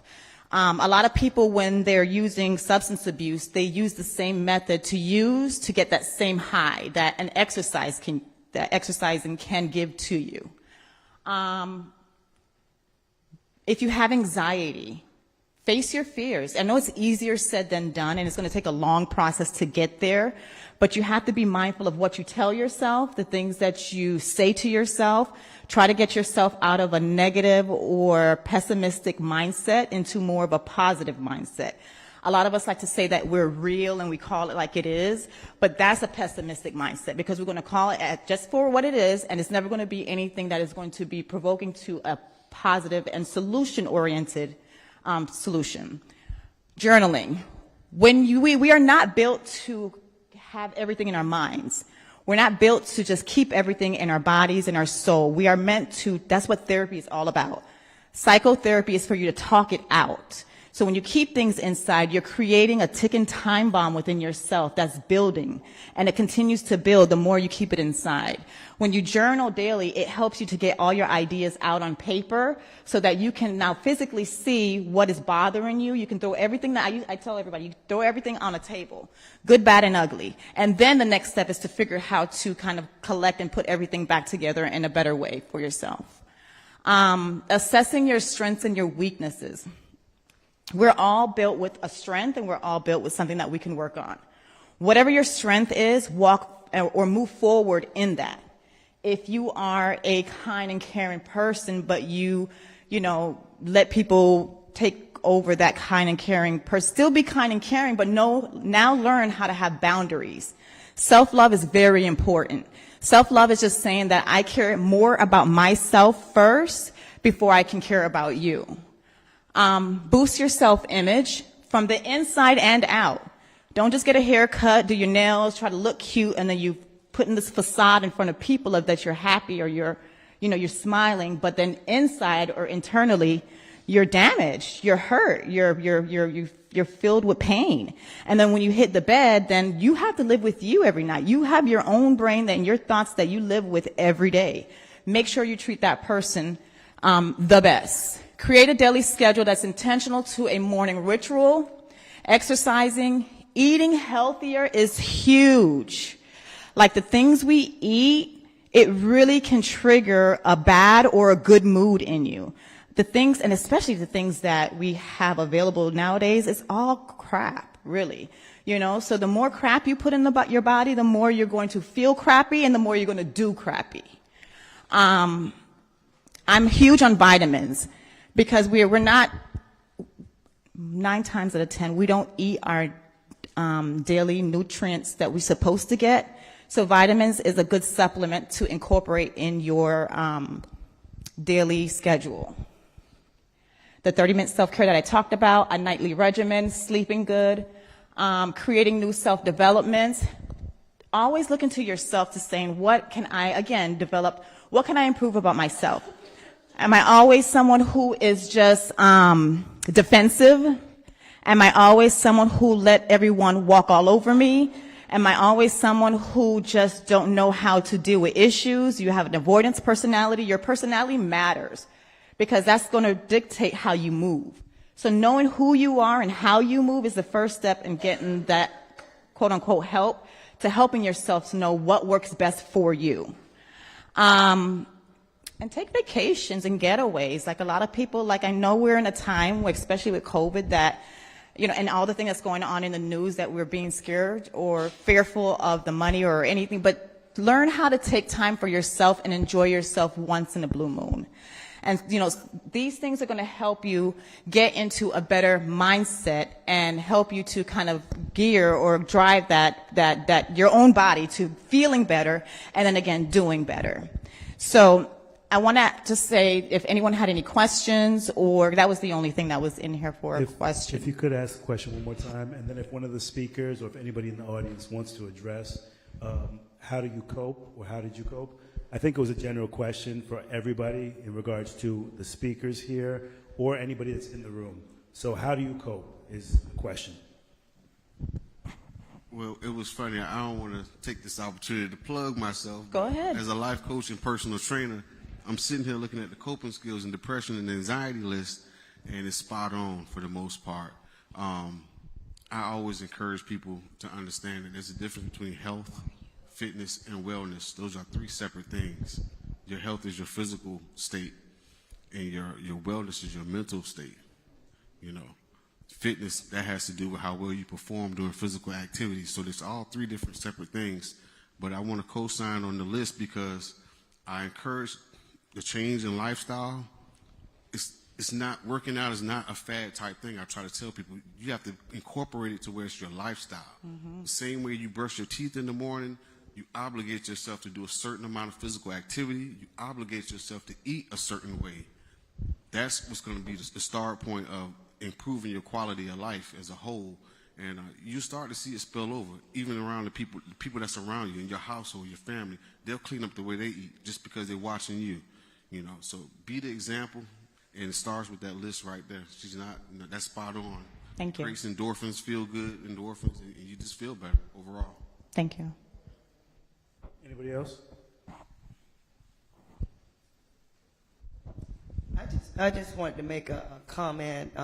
Let's give Ms. Issa and Council Chair Doug Lawson another big round of applause. I'm just so glad I was able to come out this evening. I'm really touched by everything that I've heard. You know, you guys have such jewels in this room. And Chief Coleman, you're on point. Being a veteran and a police officer, they're two in the same. And until you understand that when a police officer goes out every day, not knowing what he's going to encounter, you're never going to address the issues that they may have PTSD. You're never going to address those other issues. I said in a meeting a few years ago that what are we doing? These guys put their lives on the line every day. Are we having something quarterly for them to talk about it? Or are we waiting for something to happen before we address the issues? So you are an answered prayer, young lady. I want to commend you for what you do. Thank you. Thank you so much. And I just, you know, Council Chair Doug and Issa, they are recipients of my Healthcare Frontliners Hero Awards, which I started during COVID for those that go the extra mile. And policemen go the extra mile every day. Veterans have gone the extra mile. There's a lot of firemen go the extra mile. You guys are going the extra mile. You're caregivers. I worked for hospice for 7.5 years. Caregiver burnout is real. 35% of caregivers end up in worse condition than the people that they're taking care of. That's fact. So thank you guys for coming out here. Thank you for sharing. I'm sitting here and I'm like, PTSD is real. There's triggers. You may not have it today, but you could have it 5 years from now. I'm a veteran. I was activated for that war. I was sent to Fort Riley, Kansas. There were so many things that triggered us along the way. And if you don't get help, if you don't acknowledge, we all got triggers. You don't have to be a veteran or a police officer. Post-traumatic stress disorder. It could be, like she mentioned, someone being molested as a child. It could be seeing your loved one being shot in the head. But you got to get the help that that is needed. So I just wanted to stand up and say thank you all for this. Thank you for doing this. I remember when you guys started this. This is not popular, but these are people that genuinely care about their community. So thank you, and I'm glad to be here this evening. Thank you. Thank you. And in addition to that, it's not a popular conversation. Ms. Shanitra, that was the reason that we wanted to bring this tough conversation to the forefront.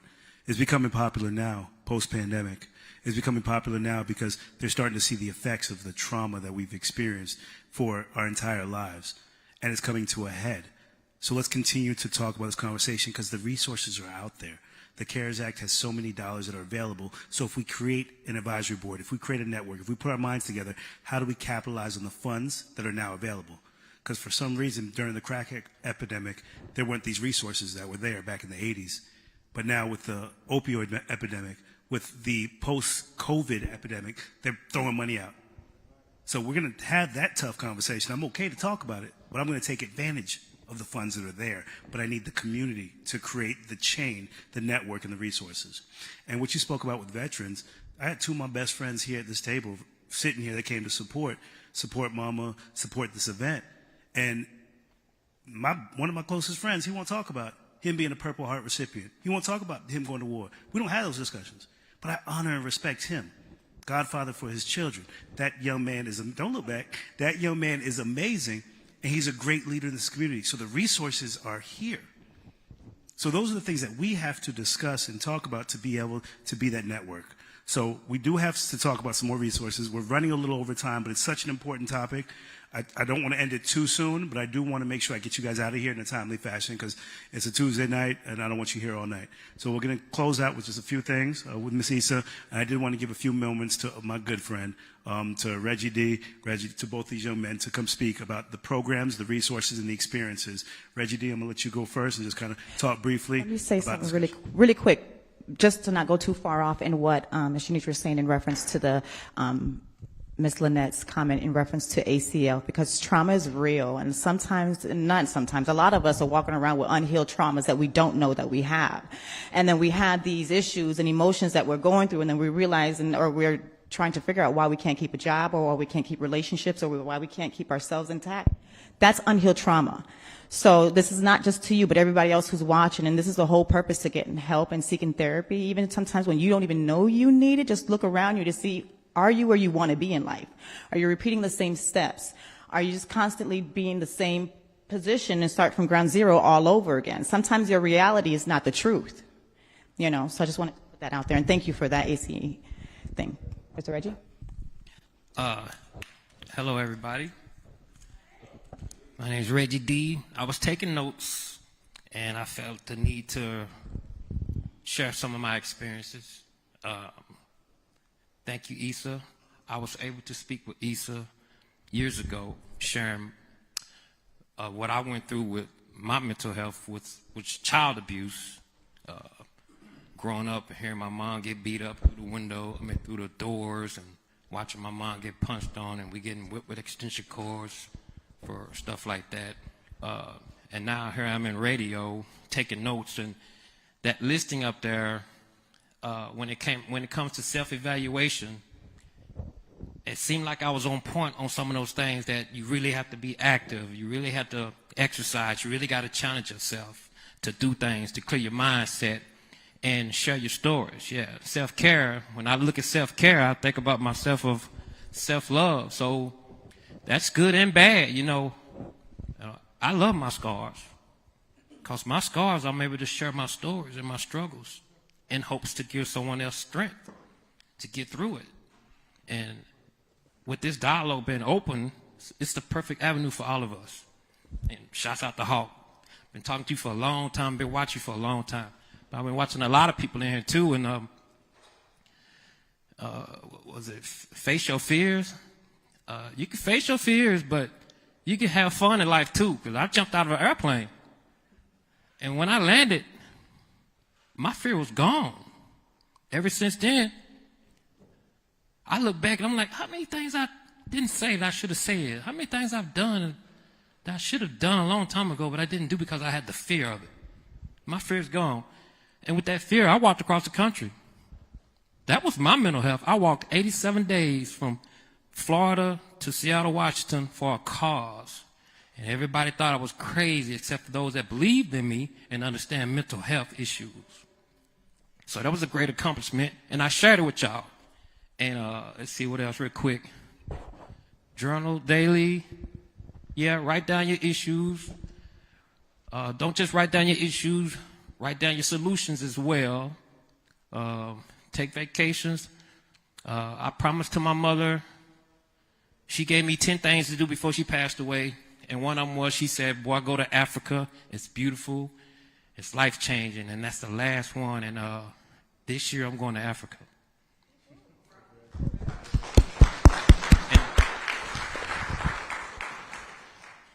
If y'all could, take a picture of this and self-evaluate yourself. And make sure you put a check on every last one of those things, daily or weekly. And thank you. Thank you. Make sure everybody is in our email database. Make sure that you are a sign-up sheet and that you have filled out the questionnaire, because we're going to be sending out this information. We're going to be sending out the coping skills. We're going to be sending out the resources to everybody in our network and everybody that just, can share it with anybody that has a need for it. Okay, so I want to close out the show by just kind of acknowledging someone in the community who is doing something, what? Sorry, I just got some additional resources real quick. I apologize. Resources from the school district. Just really quick, if you could just kind of tell them about the resources that are available. Briefly. Thank you. So I did hear a lot today talking about how sometimes it seems like the school district falls short. So I am a school psychologist in the school district, and I work on the district's crisis response team. So some people may have heard of it, and some have not. But a lot of times with our kids, when we have things going on, we don't know what resources are available. And through our district's crisis response team, we actually have a resource database of a lot of the mental health resources throughout the entire Palm Beach County.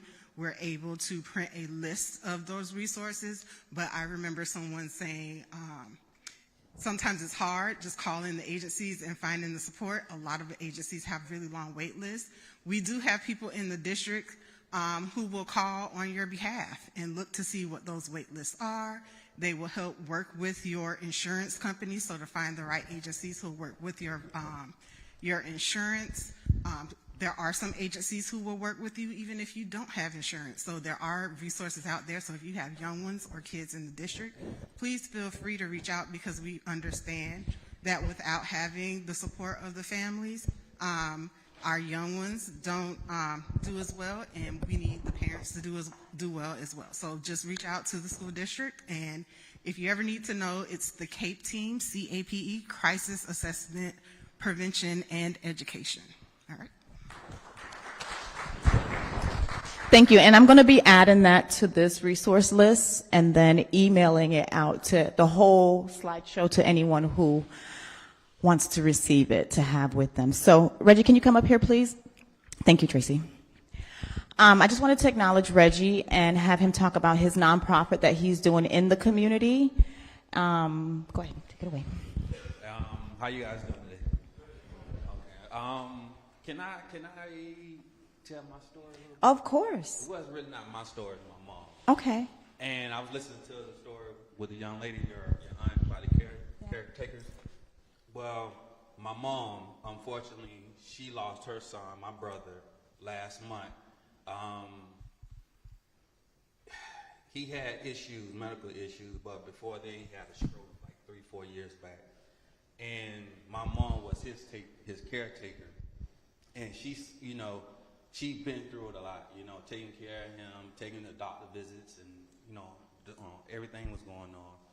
But just hearing your aunt's story and the other people's stories about how they're taking care of their loved ones, I mean, not to take for nothing, but, with that being her son, you know what I'm saying? I know my mom it bothers her to this day, because 2 years ago we lost our younger brother to COVID, so she lost 2 kids. So just dealing with certain things like that, I know, we talk to her, we have conversations, and we, always check on mom, you okay? But I know those things bother her because, like I said, she lost 2 sons. So that's just a little brief of what I wanted to give on my behalf, because when I came here, I didn't know what I was walking into. But I'm glad I'm here, you know what I'm saying? But just to talk about the program that me and my business partner have going on. It's an enrichment program geared towards middle and high school kids. It's basically an enrichment program for kids that don't play sports, because not all kids play sports, they into other things.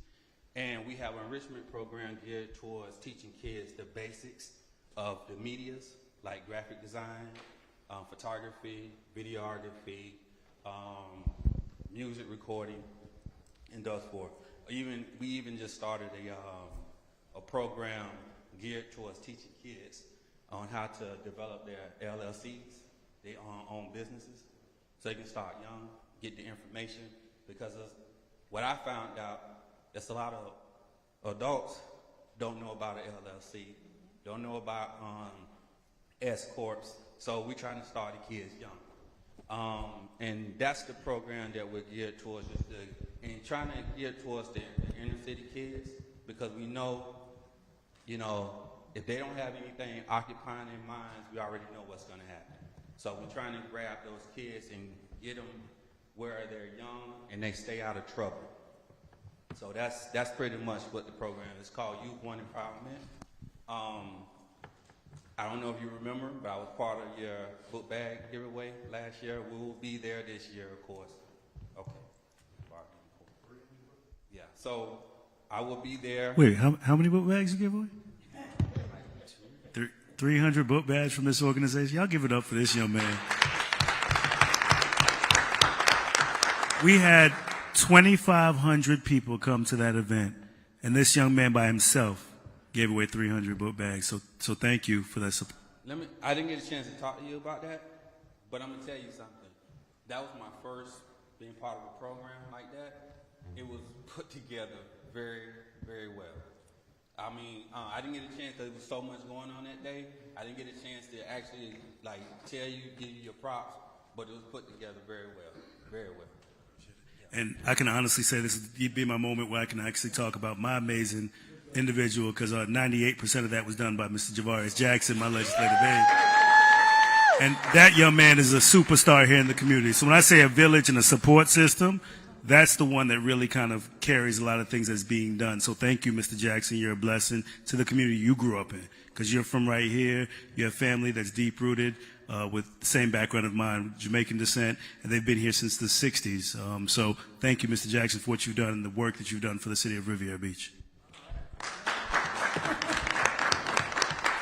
All right, ladies and gentlemen, I just want to ask if everyone can fill out the form just so we know how to do better next time. If you want a copy of the slideshow, please leave your email address on there, on the paper, and those who are watching, you can maybe DM me on my social media at officially Issa. I will DM you the slideshow for information. I personally would want to leave you guys with just understanding that, always assess where you are in life. Emotionally, physically, financially, socially, and spiritually. Always assess that. Whatever, and rate yourself 1 to 10. Whatever is the best, you lead again with that. Whatever has the weaker side, you work on it. Always work on being a better you than you were yesterday. Therapy works for those who work it. So thank you for coming out tonight, and I appreciate all my guest speakers. That was amazing. Thank you. And before we go, please give it up for Miss Issa Allen. She's just tirelessly giving her time. All residents at home, we're going to continue to build out this program. The next date is going to be May 22nd, right here at the Marina. We will be televised live, but we're trying to open this wall up and fill this room out. We want a couple hundred people here just to talk about the stories, the operations, the program, and we're also going to be sending out information about the advisory board meeting so that we can build it out for our community. So thank you, Riviera Beach. We love you, everybody that came tonight. Thank you for your time. We'll see you guys soon. Thank you.